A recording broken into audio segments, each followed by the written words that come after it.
Yo, what's up guys? Ako nga pala si Ian Works TV. Ayan, nandito na naman tayo sa ating mini aviary. Ayan, i-update ko lang kayo sa aking mga alagang African lovebirds. Ayan, meron tayong bagong pangmalakasan dito. At kung hindi ka pa nakasubscribe, subscribe ka na guys. Ayan. At ito, ipapakita ko sa inyo kung ano yung ating bagong pangmalakasan na Alps. Let's go.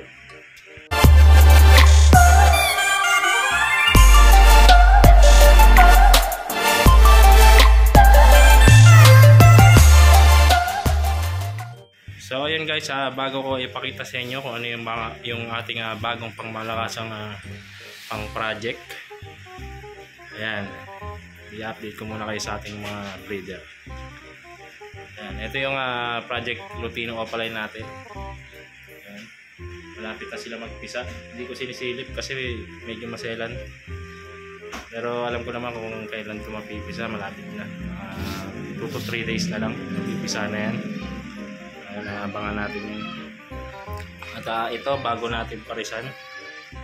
Ang ayan, Green Opaline, Pale Palo, tsaka Green Opaline Hen.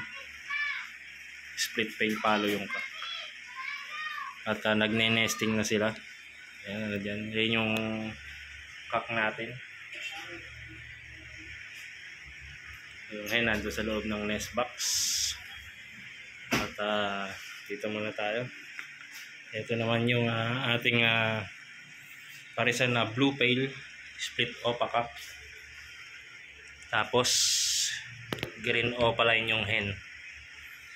At meron sila tatlong sisiw. Tatlong cute na inakay. Ayan. Ayan ang kanilang mga anak yan. Tatlo. Pero ito, pinaampong ko lang yan dyan. Hindi nila anak yan. Yung dalawang green lang ang anak nila. Ayan. Ampon lang yung kulay blue dyan.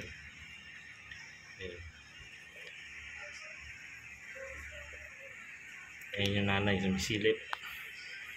Ayan yung kanilang masipag at magaling bumuhay na nanay.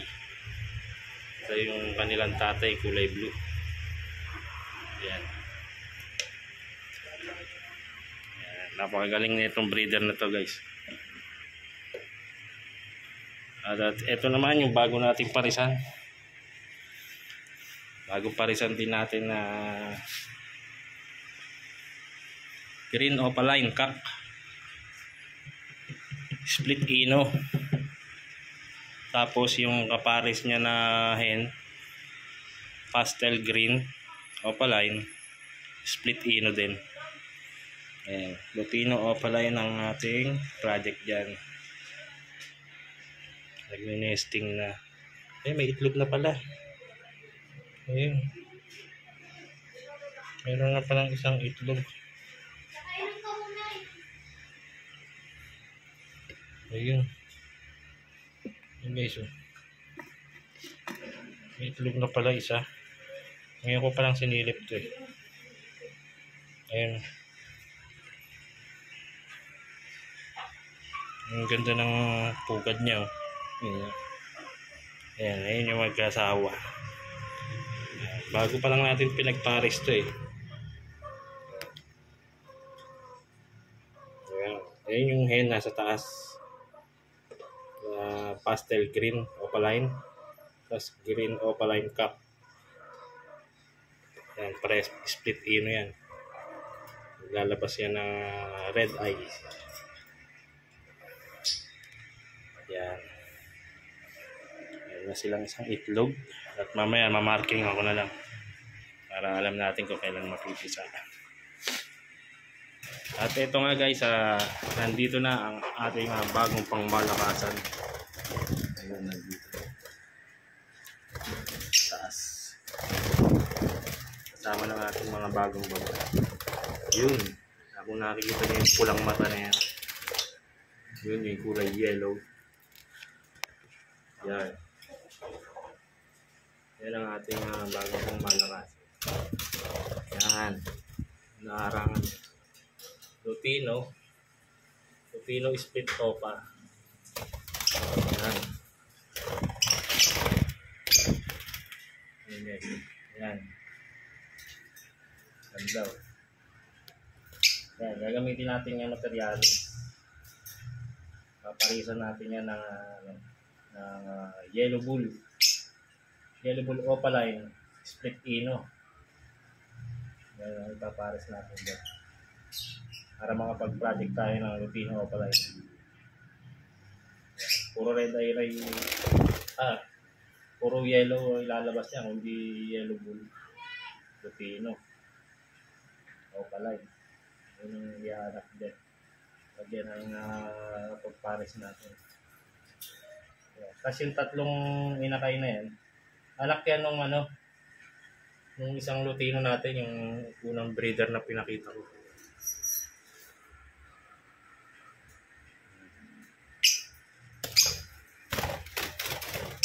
Ayan.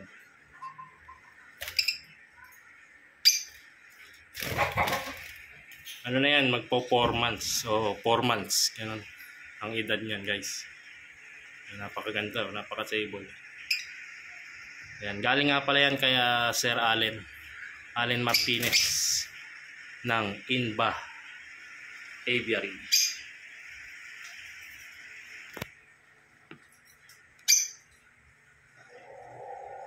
Napakaganda.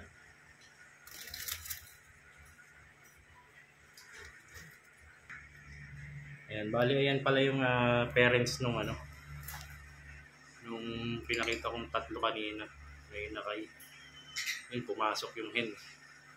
Lutino yung nanay nila, pero itong tatay nila, ito, ano yan, green split opa, split ino. Itong parisan na ito, hindi pa naglalabas ng guys. Hindi pa naglalabas ng red eye ito ng visual Lutino. Ayan. Ayan yung pack.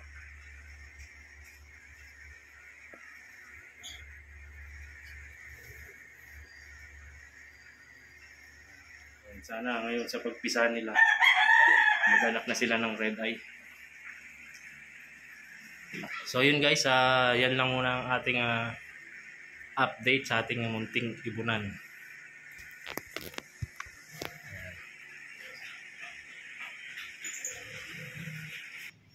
At guys, meron pa pala tayong mga rito, mga pang-out sa mga gustong mag-avail ng ating mga alagang ibon. Yan, meron tayong available dito. Yan. Yan, meron tayo diyang dalawang green. Nagalilipat lang ang pwesto para makita niyo.